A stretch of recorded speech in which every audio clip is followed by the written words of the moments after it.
I talk with a lot of parents whose teenager has just announced they've become a vegetarian or a vegan.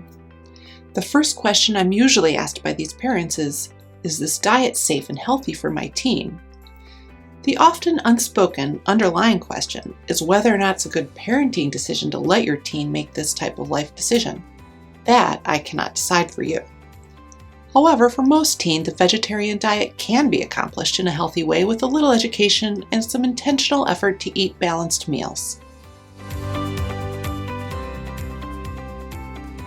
The next questions from parents are usually, so what should I do? How can I support them without changing the rest of my family's diet? And how can I make sure they'll be healthy? The answer can quickly get complicated, and it's very easy for plant-based diets to miss out on key nutrients, especially for growing teens. In fact, I've even had the teenagers of several physicians sitting in my office for a vegetarian consult and education because medical professionals recognize that their vegetarian teen may need some guidance from someone other than mom or dad. For most teens, a plant-based diet is healthy with a little education and some intentional effort to eat balanced meals. Whenever we eliminate something from our diet, it's important to take a look at the nutrients we may have lost and consider how to replace them if our new eating plan is falling short. For vegetarians and vegans, animal proteins are being limited or dropped, and making sure your teen is getting an adequate amount of protein is a legitimate concern for all growing individuals since protein plays a huge role in growth. The nutritional implications of a vegetarian diet depend upon the type of vegetarian your teen desires to be. A lacto-vegetarian or lacto-ovo-vegetarian diet includes dairy, or dairy and eggs both. These animal proteins are complete, so protein intake can be easily achieved with this approach.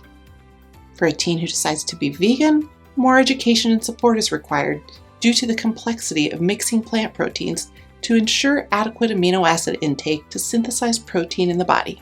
Amino acids are the pieces that get put together to make a protein, and proteins are used to build tissues like muscle and skin.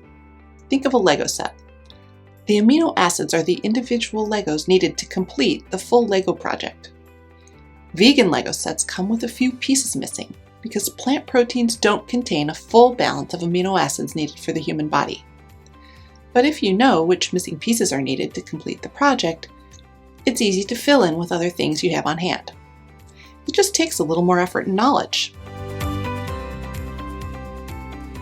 One interesting approach I've used with my teenage clients is to give them an individualized protein goal, accounting for their body size and physical activity level, then take a list of protein-rich foods that shows portions and grams of protein per serving, and have the teenager plan out a sample day of meals and snacks with portions to see on paper what's required to meet their protein needs. For most teens, this looks something like 20 to 25 grams of protein per meal to reach the daily goal. When those goals are broken down into actual foods, it can be very eye-opening to the teenager and very motivating, especially to the athletes.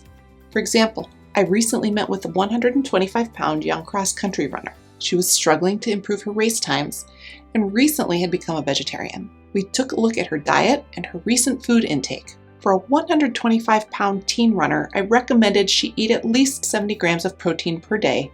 So we divided that into 3 meals of 20 grams protein and 1 snack of 10 grams protein to make sure she met her goal. Next, using my list of protein foods with portions and grams, she determined that for breakfast she would need to eat a Greek yogurt with 15 grams of protein plus an egg with 6 grams of protein each day to meet her protein needs. She realized that her bagel with peanut butter, which was only 11 grams of protein, just wasn't enough in the morning. We went through the entire day and planned out what it would need to look like to meet the demands of both growth and sports. Once your teen has a plan in mind and some idea of how to be a healthy vegetarian, my suggestion is that you and your teenager sit down and plan a week of meals. Begin by suggesting what you had planned for meals, then brainstorm some simple ways to include a vegetarian option along with the meal. Next, invite your teenager to make a grocery list and physically go to the grocery store with you. It's very helpful for teenagers to get comfortable in the grocery store, see what types of foods are available, look at package labels, and get some ideas about vegetarian protein options. Encourage them to take an active role in all aspects of their decisions. Encourage them to be bold and try some new things, even if it's something that doesn't appeal to you personally. It's important to keep in mind that shared family meals still have a valuable place in the emotional health and communication pathways between parents and teens. But there are some ways to compromise so that everyone's interests can be accommodated by sharing side dishes such as salads, starches, or cooked vegetables, and still allowing your teen to prepare a substitute vegetarian protein to serve on the side with whatever you had planned. Some families also decide to eat meatless meals together as a family a day or two each week. I recommend you don't cook 2 separate meals for your family and your vegetarian. When it comes to dinner time, prepare the main meal for the family that you had intended, and allow your teen to take the role to make sure he or she has a vegetarian protein option to eat with the meal. Don't let the decision be to just skip the protein. That will lead to unbalanced eating and suboptimal nutrient intake over time. If no protein option is available, encourage your teen to drink a glass of cow's milk or a protein-fortified plant milk to ensure the meal is complete. With a positive approach and an integrated plan, you'll be able to strengthen your relationship with your teen by providing them with a supportive environment to explore their budding adulthood and keep them healthy at the same time. If you found this video helpful for you and your family, please give it a like so that other parents can find it too.